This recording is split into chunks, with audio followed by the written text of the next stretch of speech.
So yesterday we spoke about the idea of sending the mother bird away. And then the next mitzvah coming along in verse number 8 over here, it says, if you build a house, and if you build a house with a flat roof, there is a mitzvah to build a fence around it. Right? That nobody should fall from the roof. Here in Israel, a mirpeset has the same, a porch has the same din, right? Which means that you have to put in some kind of a fence going around. If you've got a flat roof, then you need to put a fence around the roof as well. If the roof is not flat, if you've got a tiled roof, then you don't have to do that, because that's not the kind of thing that people normally go out onto. But if you've got something flat, obviously there's a certain sense of, people are going to use it, and if it's high up, then it needs to have a fence in order to save you from people falling off the edge. Yeah, interesting, right? It sounds pretty logical to me. Why would that? So why would that be? So we've got many mitzvahs, interestingly enough, which are perfectly logical, and yet God turns them into a mitzvahs for us.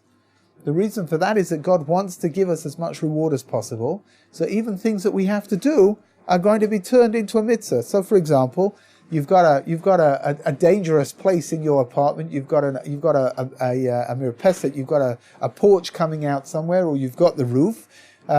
So you have to put a fence. Again, we spoke about it yesterday, putting on clothes in the morning, right? You got to get dressed anyway. But HaKadosh Baruch Hu says, let's turn this into an opportunity to be able to receive sachar, reward for what you're doing. You'll do it my way, and then that's going to be a mitzvah. Yeah. When it says, if you build a new house, you should make a fence roof, does that mean if you didn't know about the mitzvah in your current house? No, go ahead and do it. No, you should. Yeah, it doesn't matter. The emphasis is like this. Again, the rabbis discuss what is a new house. What does that mean? Even though it seems to be indicating over here that you've got to build the house and it's got to be new. But a new house is, first of all, any house that you move into is considered to be a new house. More than that, even if you've been living in a house for the last 25 years.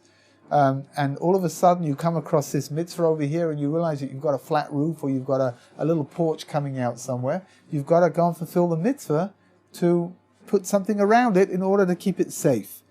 Again, it doesn't have to be something, you don't have to put up a wall. You can just put up fencing of some kind, right? Railings of some kind, whatever it is, yeah?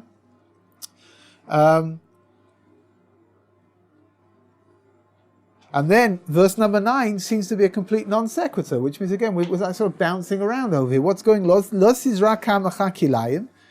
That you shouldn't kilayim is different mixtures of things that are being grown together. Surely you grow that in your house, therefore it's not jumping out so much because it might be part of that mix. Okay, you know what? Hold on, we're going to get there, right? Hold on.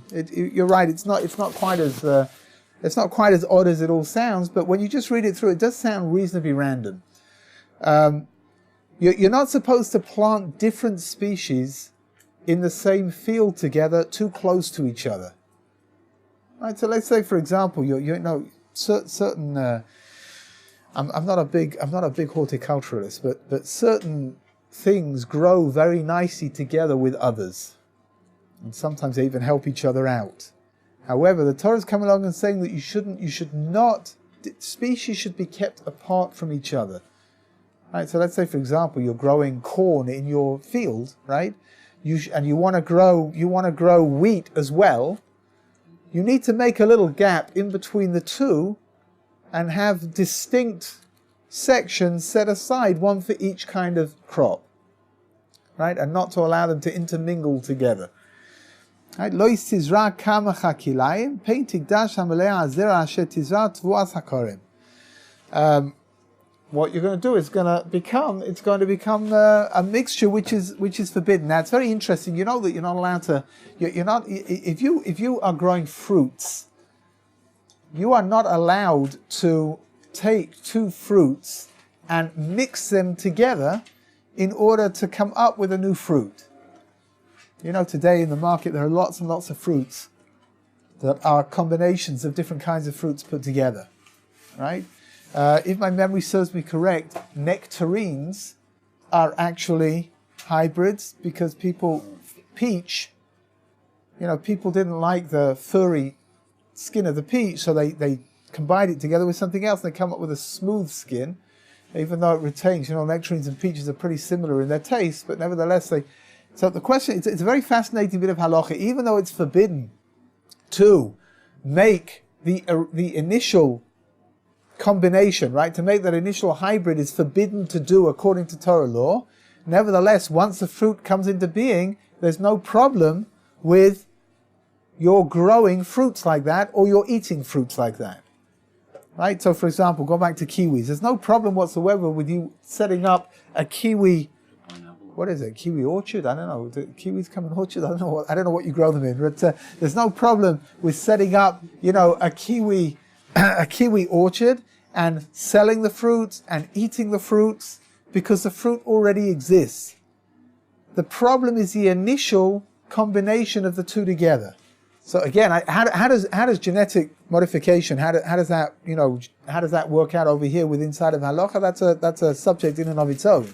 Taking sort of pig's intestines and turning them into tomatoes that's its own issue. But over here we're talking about something a lot simpler, which is to take to take an apple and to put it together with a pear, and whatever comes out from that fruit is whatever it's going to be called. Right now, again, that initial combination, making that initial union between the two is forbidden. Once it's been done, though, there is no problem whatsoever with growing fruits like that or with eating fruits like that. I don't know. I don't know enough about fruit. It doesn't make sense. I mean, you say it's forbidden, but if it's done, then it becomes a mitzvah. But first, it's in the rare. Yeah, it's interesting. We got I told you it's an interesting thing because inside of the Gemara talks about a concept called a mitzvah haba ba'avera, of doing something that ultimately becomes you think it's a mitzvah, but really its origins are from something prohibited. So that's not a mitzvah.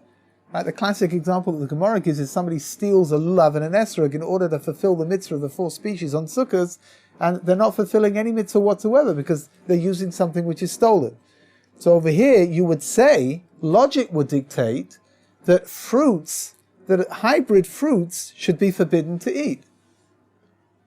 If it's forbidden to put them together to begin with, and if it's forbidden to create a fruit like that, then surely it should be forbidden to grow them afterwards and to eat them afterwards. And here, surprisingly enough, the answer is no.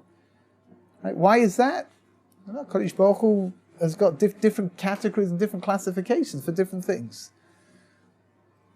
Which means you can eat kiwis to your heart content. Right? What you can't do is that you can't create a new fruit in your laboratory. You can't create something new. Again, by combining. You can create strands of different things.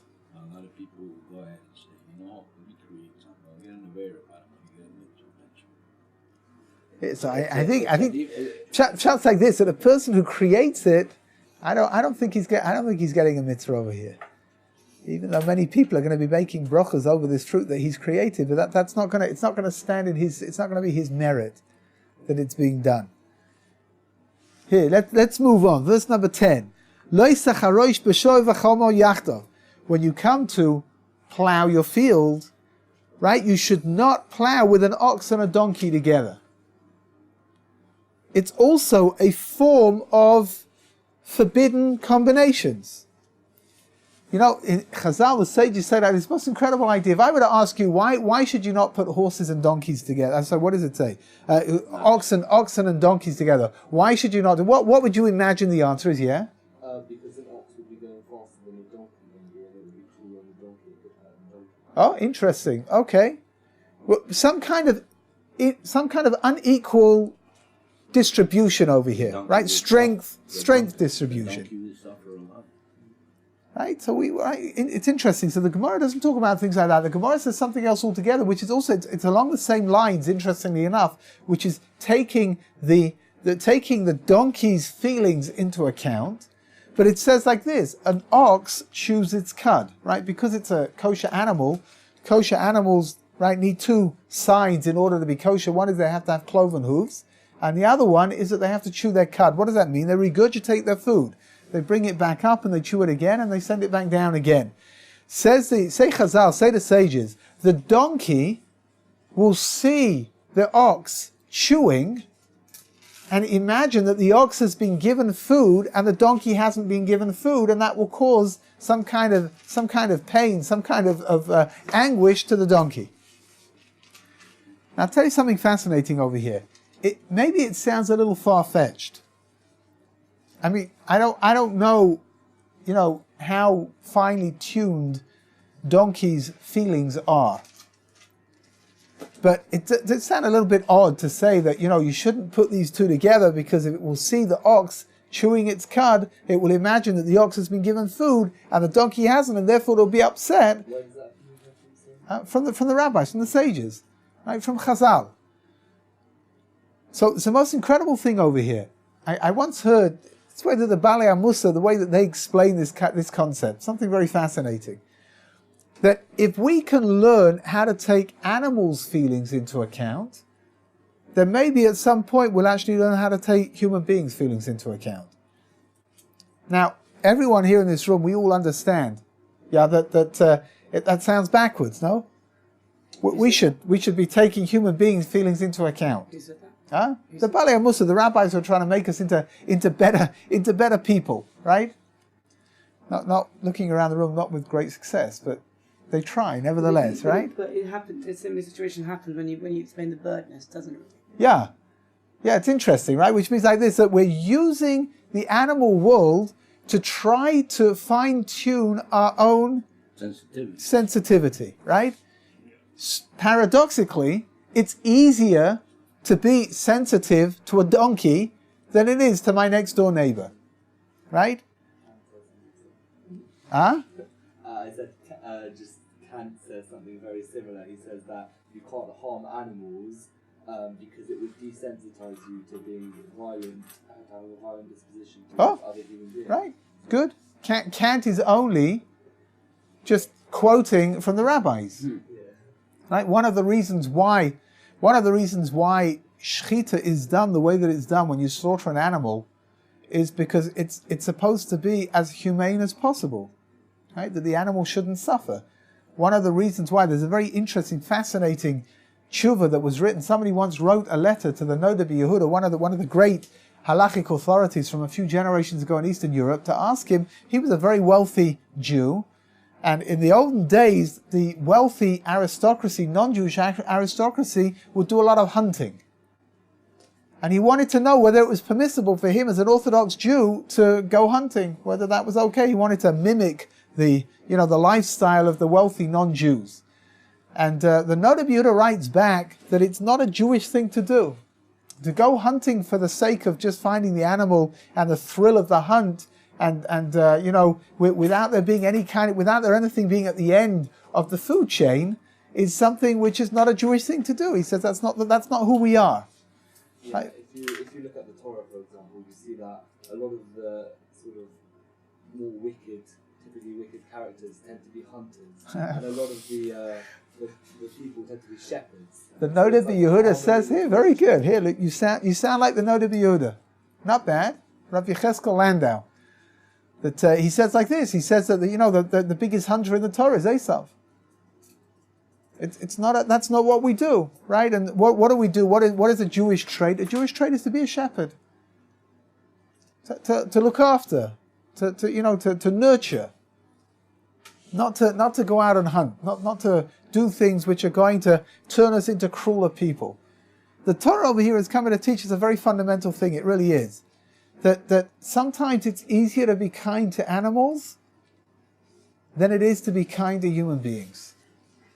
But in order to be able to reach the level where we're ready to be kind to human beings, so if we start inculcating ourselves with a sensitivity towards others, towards animals, maybe we'll get there. If we get lucky, we'll get there. So Shlomo Freifeld, one of the greatest personalities Great. of post Second World War America. He once told of it like this. He used to go all over the place to speak, try to get the communities to become more Jewishly minded, to become more active. And he once found himself in a small little place, and he was there for Shabbos, and he went back to his host's house. He used to go and eat different people's places. So on Friday night, they went back to the host's house, and the host knocks on the door, and clearly what had happened was that the host's wife, after they'd all gone to shul, Erev Shabbos is a time of great stress and lots of running around and rushing about, and she decided that before she finishes up the last bits and pieces to get Shabbos ready, she was going to sit down on the sofa for 5 minutes and just have a little rest. And those 5 minutes turned into, like an hour and a half. She obviously fell asleep. And as the host knocked on the door and walked through the front door, this lady, obviously woke up from her sleep and, got up in a little bit of a confusion. And the host was very, very embarrassed. Why? Because the house was a little bit upside down, and he's bringing back this very, very esteemed guest, very distinguished fellow. And he was embarrassed. But he couldn't start, telling his wife off just because the house was a little bit of a mess. So he decided that he was going to latch onto a little bit of halacha. And the halacha says that really, when the person comes home from shul on Friday night, the challahs should be placed on the table already. So he starts shouting at his wife, how can that be that the challahs are not there, and the challahs and this, and the challahs and that, and the challahs and the... imagine the wife was consumed with embarrassment. And Rosh Shlomo Freifeld said to himself like this. He says, I don't know if you know that there's a halacha that the challahs have to be covered. On Friday night, Shabbos morning, when you go to wherever you're going for Shabbos, you'll see the challahs are covered. Does anybody know why? You ever wondered why? Huh? To not embarrass the challah. What does that mean? Because normally, when you eat a meal, the first bracha you make is a bracha over bread. Then if you want to drink some wine in the middle of the meal, so you make a bracha over the wine. On Shabbos, what do? We do it the other way around. We make the bracha over the wine, and then we make hamotzi over the bread. In order not to embarrass the challah, that the challah shouldn't see that the wine is being blessed before it, we cover the challah. Rabbi say, have you ever seen an embarrassed challah before? I'm just, if you have, so have you ever seen a blushing bagel? No, have you ever seen a baguette like cringing? I mean, if you have, it would be fascinating to hear about it. It really would. Maybe it's something you need to share with your psychologist, but, I don't know how to break this to you exactly, but challah is inanimate. If we were really concerned about the feelings of the challah, I'm not convinced we would take a knife and chop it up into bits and pieces, would we? No, that's why they have. We're trying to kasher, right? Hold it upside down. That's why they have a challah now where you can take pieces. That's even worse. You're just pulling it off, right? I mean, that's cannibalism. That's terrible. How could you do such a thing to this poor, defenseless, innocent challah, right? So why do we do it? You said not to embarrass the challah, but why are we doing it? Because we're going to learn something through osmosis, right? If we have to cover the challah because we've got to take the challah's feelings into account, so we really need to take other people's feelings into account as well, right? If we've got to be careful about inanimate objects, well, what about animate objects? Like my roommate, or the person who, I go to school with, or my next door neighbor, whatever it is, right? So Shlomo Freifeld's thinking to himself, when this man is berating his wife over the fact that the challahs the challahs haven't been put out on the table yet, he says, the whole point of covering the challahs is not to embarrass them, right? So what's this fellow doing now? He's embarrassing his wife, right? In order to stand up for the feelings of the challah. It's ridiculous. So then, we have to, if we take inanimate objects into account, if we take animals' feelings into account, then Mir Hashem, at some point, maybe we'll even sort of cross over into imagining that we should take human beings' feelings into account as well. There's a mitzvah in the Torah called Tsar Lebalei Chayim. You're not allowed to cause animals any kind of tsar, any kind of pain or anguish for no reason. Which means, again, if you're taking an animal and you want to slaughter it because you want to use its meat or you want to offer it up in the temple, that's fine, that's acceptable. But to go racing after some kind of a fox with a pack of dogs and cut off its tail simply because it's fun to do it, we don't do things like that. And then it says, "Loisil bas shatnez tzemel pishtim yachdav." You shouldn't wear shatnez. What is shatnez? Wool and linen. Now, you have to understand something over here. This is an absolute chok. It's an absolute statute. What is wrong with wool and linen? HaKadosh Baruch Hu says, I don't want you to wear clothing that has wool and linen. Again, we spoke about this yesterday, this idea of being constantly in tune with doing what God wants you to do. Right? Huh? Is it sensitive Yom Kippur because you're not allowed to wear linen? No, leather. Yeah, aren't you? They both begin with L, so that's pretty close, right? But Doesn't have to do with idolatry. Idolatry. So the Rambam says, right, Sefer Chinuch says that the idolatrous priests used to wear wool and linen together. But the bottom line is, that HaKadosh Baruch Hu doesn't explain. He just says, don't do it. There's a medrash in the Yalkut Shimoni. Rav Hirsch talks about the most fascinating idea. He says the first murder in history took place because of wool and linen. Cain and Abel, right? Who was the first person to be murdered in history? Abel. Cain killed Abel. Why did he kill him? It says because HaKadosh Baruch Hu, Adam told them to bring sacrifices to HaKadosh Baruch Hu, to God. So what did Cain bring? Cain brought linen, flax, which is very, very lowly. That's a very lowly plant. He didn't try very hard over here. Abel, on the other hand, what did he bring? He brought the best wool that he could find from his sheep.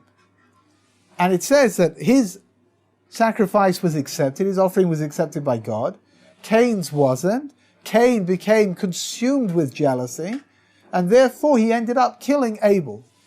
Says, Rav Hirsch. Says Rav Hirsch that you see that the combination of wool and linen is something which brings the most tremendous spiritual repercussions into the world. Subsequently, HaKadosh Baruch Hu says, don't wear wool and linen together. It's a fascinating idea, it really is. Right? What is wool and what is linen? So the truth of the matter is, we're talking about, the halacha is, even minute traces of either together is going to be a problem. And the biggest problem is that you can't rely on what it says in the label in your clothing. In America, there is a law that anything under 2% of whatever the material is made out of does not have to appear inside of the label. Which means that you can look at something and see that it's only made with wool, and it may have traces of linen inside of it. All of these things have to be checked. They need to be checked by somebody who knows what he's doing. A shatnez checker. Right, let's say there is linen. Okay. Shatnez make it better. Here, so let's have a look and see. The biggest problem is a lot less to do with the material itself, and it's a lot more to do with the manufacturing process that goes into making a suit. So, for example, in most suits, in the jacket, they have over here in the collar at the back something stiffening that lets it sit properly at the back. Right? They have over here cushions for the shoulders. Right? Very often those things are made up of bits and pieces of material. What do you do with leftover material? Right? These manufacturers, there's a huge amount of material that's being cut off and being wasted. They take it, it gets woven together, and it gets sold on to be used for padding inside of, for padding inside of clothing, for stiffening agents, all kinds of things. Right? If you get lucky, your suit won't have any shatnez in it at all. There won't be any linen inside of the wool. Sometimes the stitching that's used to put the suit together can be made out of linen. Here, they stitch the sleeves onto the body of the garment, right? Sometimes that can be made with linen. Sometimes the things that sew the buttons on can be linen, right? All of these things are problems because once it's attached onto the wool, in a way that can't be undone easily, then it becomes, halachically, it becomes shatnez. When you send your suit off to be checked, so if they find it in an easy place, if it's at the back over in the collar, they'll just take it out and they'll replace it. It's easy, right? If it's the padding over here, that's a little bit more complicated. I once had a suit that had, for some, I don't know why, it had strips of linen inside, like this. 3 on each side. Right? Why did it have that? I don't know, but the person who was checking it for shatnez worked very hard to take them out, and by the time he was finished, the amount of work that went into it, it probably would have been simpler just to junk the suit and to go and buy another one instead, because it wasn't an expensive suit to begin with. But it's something that you've got to be careful about, right? Baruch Hashem, nowadays linen, it's less of a problem than it used to be. In the olden days, up here, this piece up here was made exclusively from linen. Nowadays, it's just normally it's made out of some kind of felt, and it's normally not a problem. But all of these things need to be checked. If a person's walking around with shatnez, then he's transgressing. Today, most of the textiles are synthetic anyway. Yeah. I saw somebody once came up to me, he looked at my jacket, he says, wow, he said, a lot of polystyrenes had to die to make that one, huh? Yeah. Is there like a way to find like a local shatnez not friendly clothing store? Yeah, most clothing stores up the road in Orthodox neighborhoods are selling clothing that's been checked already. Right? So in the trousers, jackets, suits, all of the stuff has been checked at source, and it's all been stamped that it's got no problem with shatnez, and there's no problem with buying those things. They don't have to be checked again. I shall take that yawn as a sign of agreement. It is. Good. Okay. Verse number 12. Gidilim taseloch. Al aba kamfois ksuscha ashet chaseh bo. Right? Even though the language over here is something which is very obscure, nevertheless it's a concept that we're all familiar with, which is the concept of tzitzit. Gidilim are twisted threads. That's the way that Rabbi Scroll translates it. Gidilim taseloch. Twisted threads. We're talking about tzitzis. Al aba kamfois ksuscha ashet chaseh bo. That have to go onto a 4-cornered garment. So you should know, first of all, you should know that the ikka, the essence of the mitzvah of tzitzis, is if you are wearing a 4-cornered garment, you need to wear tzitzis. Right? You have an obligation to put tzitzis on. Is there a Torah obligation to wear a 4-cornered garment? No, there isn't. However, the Jewish nation took upon itself thousands of years ago to deliberately put on a 4-cornered garment in order to oblige us to put on tzitzit, in order to be able to make the bracha and to fulfill the mitzvah of wearing tzitzit. Therefore, that today it's looked upon as being something which really we should all be doing. Yeah. You're not transgressing if you know. You're not transgressing if you don't wear tzitzit. You're not being mekayim the mitzvah. However, there is a pretty good reason to wear tzitzit. Tzitzit is considered to be what's called a mitzvah tmidis, which means that when you do it, if you're constantly aware of the fact that you're wearing tzitzit, you are receiving reward the whole time. Which means it's not just that you put tzitzis on in the morning and you get the reward once for putting on tzitzis, but the whole time that you're wearing tzitzis and you are familiar with the idea that you're wearing tzitzis, you're aware of the fact that you're wearing tzitzis, that's another mitzvah, and another mitzvah, and another mitzvah, and you're accruing mitzvahs the whole time in your heavenly bank balance. I tell over a very poignant story. The Vilna Gaon, the great Gaon from Vilna, lived 200 and something years ago.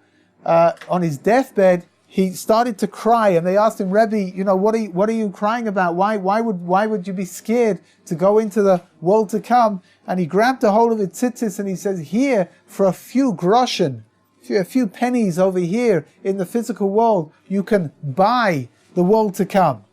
He says, but up there it's not possible to do that anymore.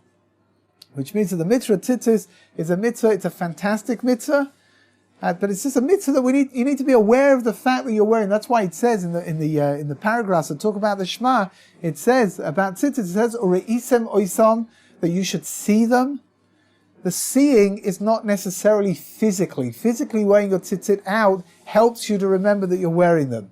But the ura'isem, to see, is something that you've got to be aware of what's going on. So here, let's go back. David Moshe, you had a question, right? We didn't answer it yet. But this kind of random sequence of events over here, that you get a mitzvah like this, and another mitzvah, and another one. So the rabbis explain that it's a very beautiful idea, that a person who fulfills the mitzvahs of God, right, shiluach haken, you send away the mother bird. If you fulfill my mitzvah, says HaKadosh Baruch Hu, then I will give you a home so that you can fulfill the mitzvah of putting up a gate, a fence around the roof. Right? And if you do that, like you mentioned before, right? If you do that, then I'll give you a field, says HaKadosh Baruch Hu. And in your field, you'll be able to fulfill other mitzvahs, such as not planting two species too close to each other. And if you do that, then I'll give you animals to be able to plow your field with and to work the field with. And if you're careful with keeping the animals apart and only using the same kinds of animals to plow with, then I will give you crops, right? What are your crops? Your crops will be linen, your crops will be wool, right? But if you do, and if you're careful to separate the two and not to wear the two together, says HaKadosh Baruch Hu, I'll give you a four-cornered garment and you'll be able to put on tzitzis, which are going to bring you the most extraordinary amount of spiritual reward. They don't combine anything about chayos. Not over here. Now that's already been mentioned, right? Way back, right? But what's interesting is, if you were following, which I don't imagine for 1 second you were, don't look at me like that. If you were following, you'll realize that we've come full circle, right? We started off with what? We started off with sending the mother bird away. We spoke about that yesterday. It's a mitzvah which has the most incredible spiritual repercussions to it, even though we don't really understand it, right? And it ends with the mitzvah of tzitzis. Again, tzitzis is a mitzvah which has the most incredible spiritual repercussion to it as well.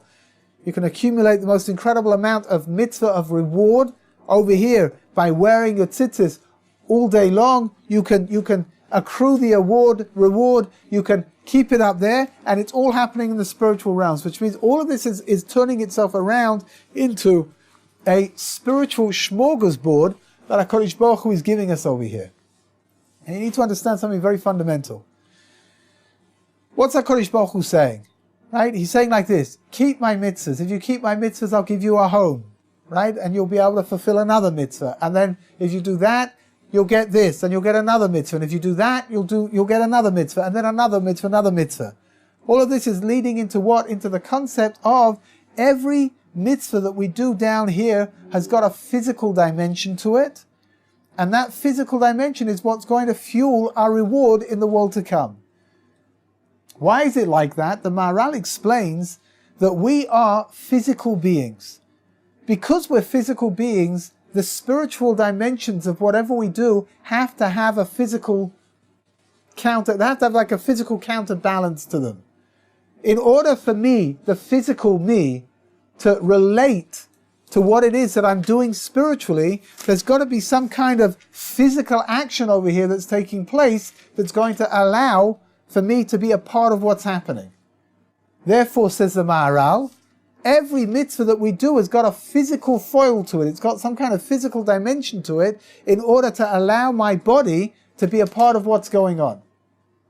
Where does he say it? He says it with regards to tefillah, to prayer.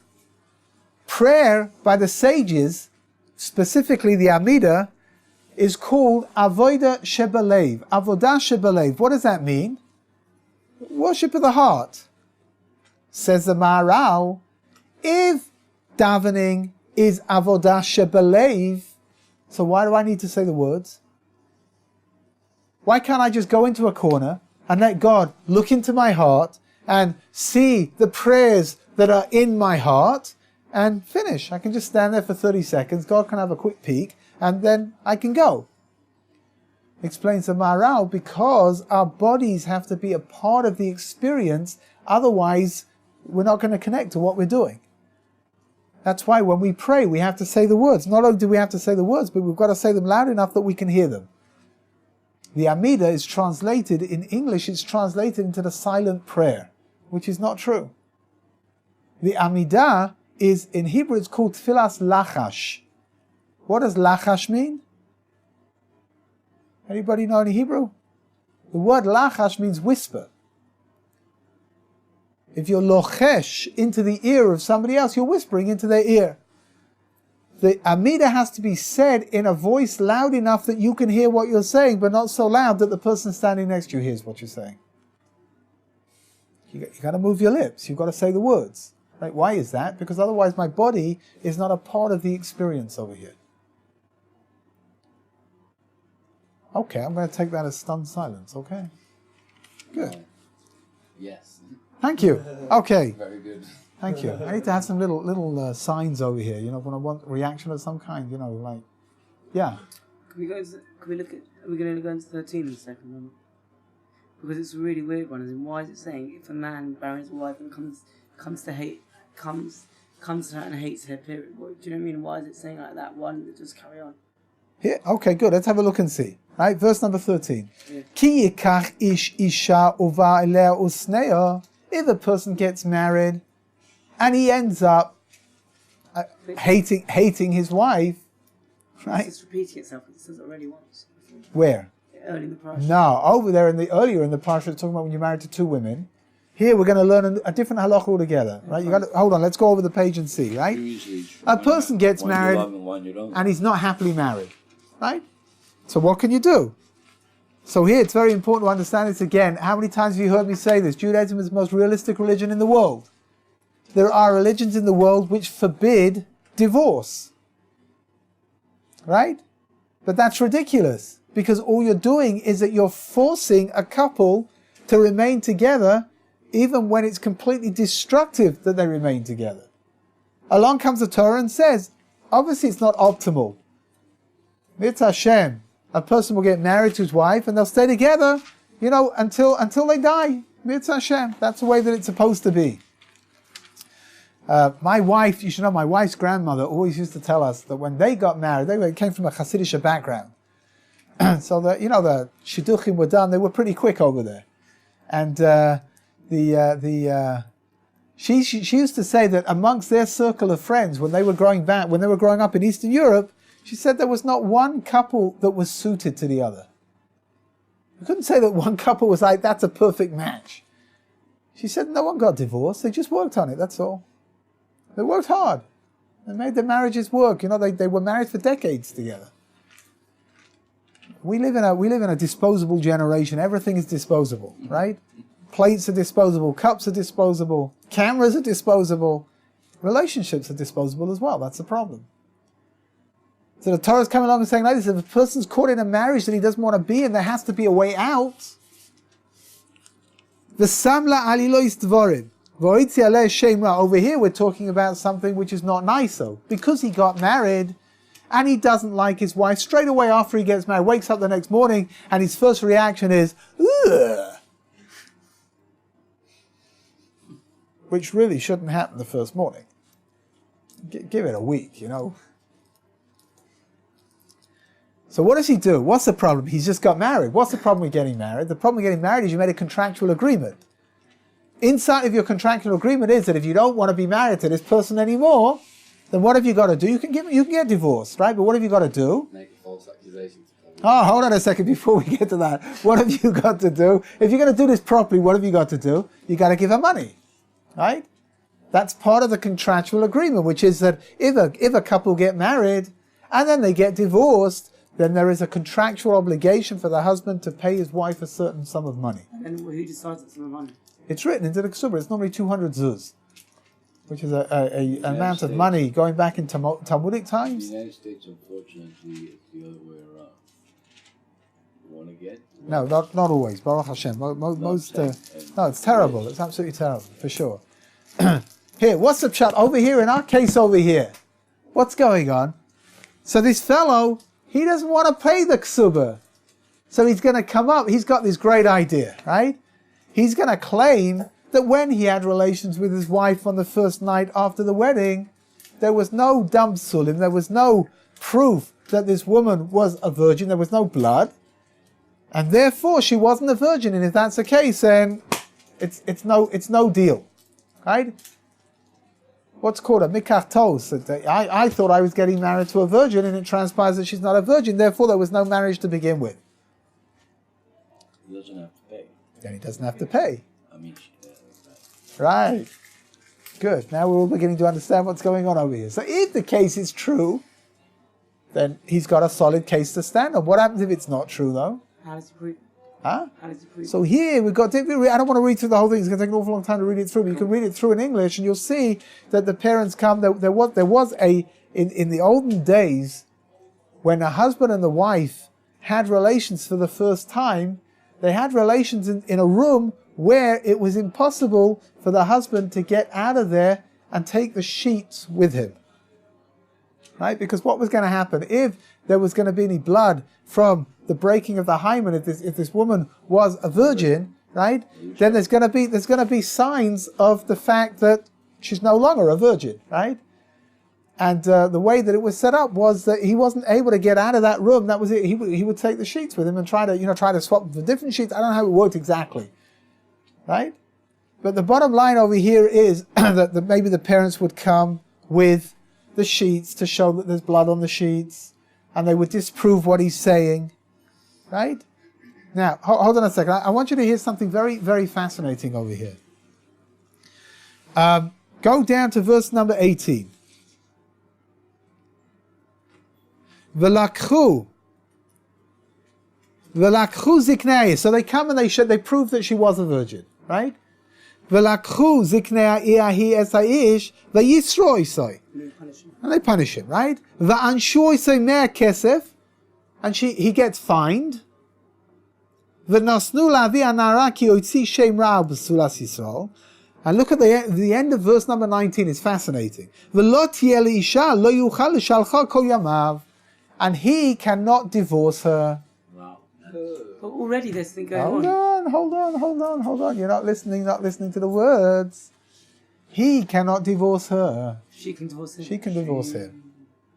when do women ever get the right to? Here, first of all, that's a misconception, which I imagine that's what your mother said about you as well. But, right?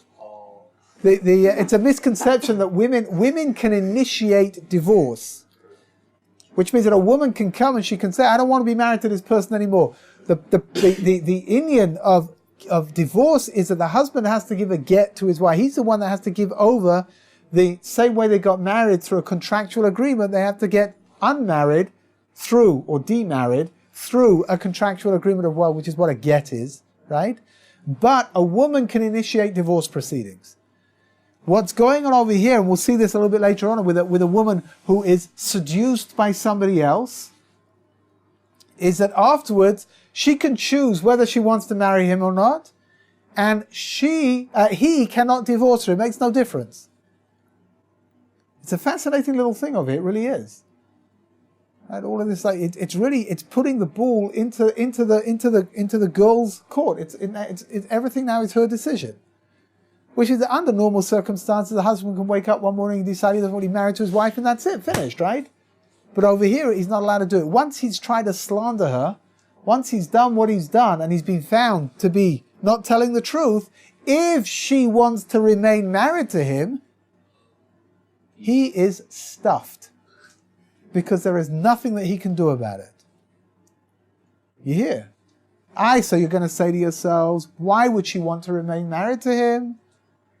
And the answer is simply here, in this case over here, now, otherwise she's divorced. Being divorced carries, in those days certainly, quite a large dose of stigma, social stigma with it.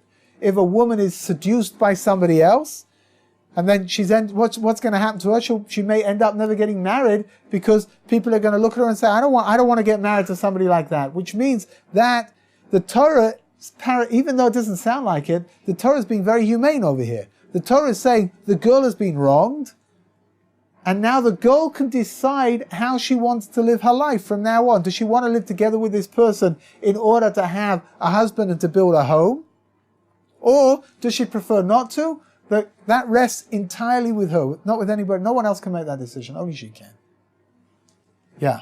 So, how does he give a get? He can't. Over here, in this case over here, he can't. So has she? Oh, I'm sorry. I thought you were asking how does he even get if he wants to. The answer is he can't. How do they get divorced? She comes to the basin and she says, I now want him to issue me a get. That's the only way that a get can be issued.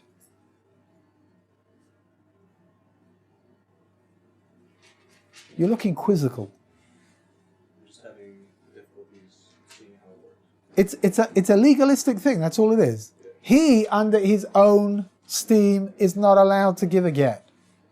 Doesn't matter how he feels, doesn't matter how miserable he is, he's not allowed to give a get. She, on the other hand, she is allowed to initiate the proceedings and then he has to give a get.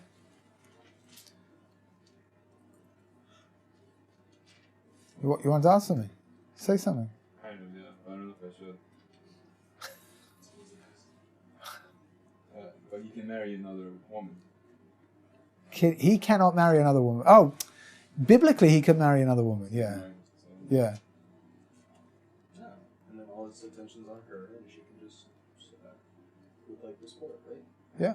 And the social status for it. Yeah.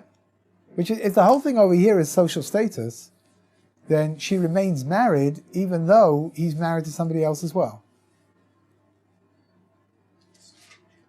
Huh? Oh, that's for sure. That's according to everybody. That is according to everybody, right? What is? It's interesting. You know, a get is called a sefer kritut. Kritut means separation. Right? If I were to say to you sefer kritut before I just said that, you wouldn't have a clue what I was talking about.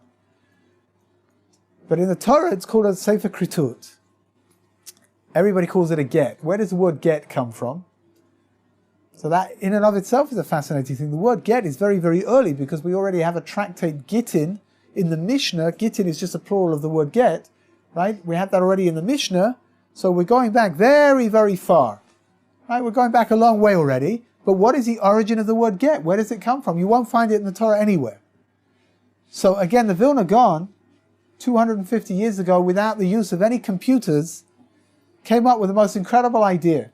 He says that the letters Gimel and Tet do not appear next to each other anywhere in the whole of the Torah.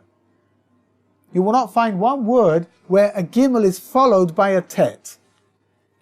He says more than that. You won't find one place where the last letter is a Gimel in a word and the letter of the next word is a Tet. Gimel and Tet do not belong to each other. Again, I don't know why, that's the way that it is. Says the Vilna Gaon, why is a divorce document called a get? Because when a couple get divorced, what is being said over here? They don't belong to each other. The same way that the Gimel and the Tet don't belong to each other, so too, this husband and wife don't belong to each other either. He says that's the origin of the word get. I just want to flip over to number 1058, to chapter number 24. But let's have a look and see over here something fascinating that appears as well. Because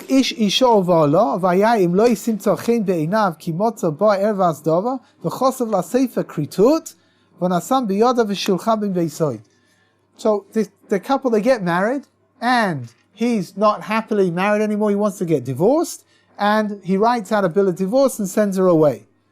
So she leaves his home, and she gets married to somebody else. Verse number 3. The second person that she's married to is also not happy with her. And she gets divorced again. Or if he dies, the second husband dies. Verse number 4. לא יוכל בעלה הראשון אשר שילחה לשוב לקחת להיות לו לאישה אחר שהתאמו כיסא הווי היא לפני השם. The first husband then cannot get remarried to his ex-wife. ולא ישחתי את הארץ אשר השם אלוקיך נושא לך נחלה. Yipsha, what's going on? They were married, couple number 1 were married. They get divorced. The woman gets married to husband number 2. Husband number 2 dies, And husband number one now decides that he'd like to get remarried to his wife again. He was sorry that he got divorced from her, and he's not allowed to. But he's allowed to marry her if both of them then get married again. I mean, if which means like this: if they get divorced and she does not remarry, and then he decides that he wants to remarry her, that's okay. There's no problem. They can get remarried. But if she remarries in the meantime, then it's a problem. Why is that? So explain the rabbis that the HaKadosh Baruch Hu is trying to make sure that the concept of wife swapping not take place inside of the Jewish world. Now, what does that mean? It means like this. You can have, two couples and they want to put a little spice into their lives, right? They're both from, all the couples are from, right? But they want a little bit of spice in their lives. And, Mr. 1 likes the look of Mrs. 2, and Mrs. 2 likes the look of Mr. 1, right? And vice versa. So they decide that what they'll do is they're going to get divorced from each other, and they'll get married to each other. And then when they've finished having a good time, they'll get divorced, and then they'll get remarried to their original spouses. Says the HaKadosh Baruch Hu, you can't do that. I don't want you to do that. Says the HaKadosh Baruch Hu, I want to retain the purity of the Jewish people. That's going to be done like this. If you get divorced and you don't get remarried, then you can remarry. But if you get divorced and you get remarried, that's it. You've lost your chance to remarry each other. Right? Anybody here a Kohen? Here. For Kohanim, it's even stricter. A Kohen who divorces his wife cannot remarry his wife because a Kohen is forbidden to marry a divorcee, even if it's his own wife.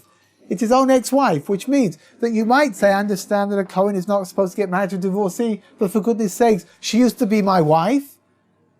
Says the Torah, no, he's not allowed to do that either. Which is why there's a fascinating halacha. The get, a regular get that is written on a piece of parchment. It's not that complicated to draw up. The Beis Din has a scribe come, it gets written out, it gets signed, it gets dated, finished.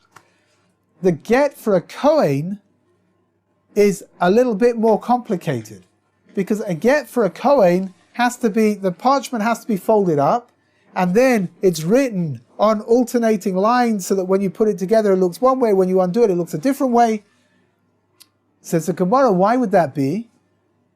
Because on top of everything else, Kohanim are sometimes a little bit impetuous. So you come home from work one day, right? You've had a hard day's work in the Beis Hamikdash.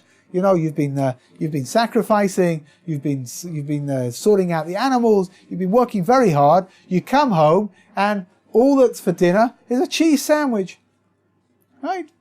And in a peak of anger, you say, that's it, I don't want to be married to you anymore. I'm sick of your cheese sandwiches. This is pathetic. When I come home, I want at least a toasted cheese sandwich, not just a regular cheese sandwich, and I want to divorce you. The problem is that if a person is very impetuous and they divorce their wife, so they can get remarried. If a Kohen is impetuous and divorces his wife, he can't. So there's a whole process of writing the get, which makes the get it's a very drawn out process for a Kohen, in order to make sure that by the time the process is over, he still wants to do, if he's angry and his anger is abated, so maybe at that point he'll say, you know what, forget it. Okay, let's go home and I'll just eat the cheese sandwich and be done with it. I told you yesterday, my father used to be a justice of the peace. He used to sit in the courts, and he said many times couples came to court for divorce proceedings, and by the time it got to be their turn on the docket, they patched up their differences and they'd gone home. they just left, right? Because very often it's to do with a momentary anger, and that's it, and that's the only reason they're getting divorced, and later on they can sort themselves out. Good, we're going to stop over here in Mitzvah Hashem to be continued.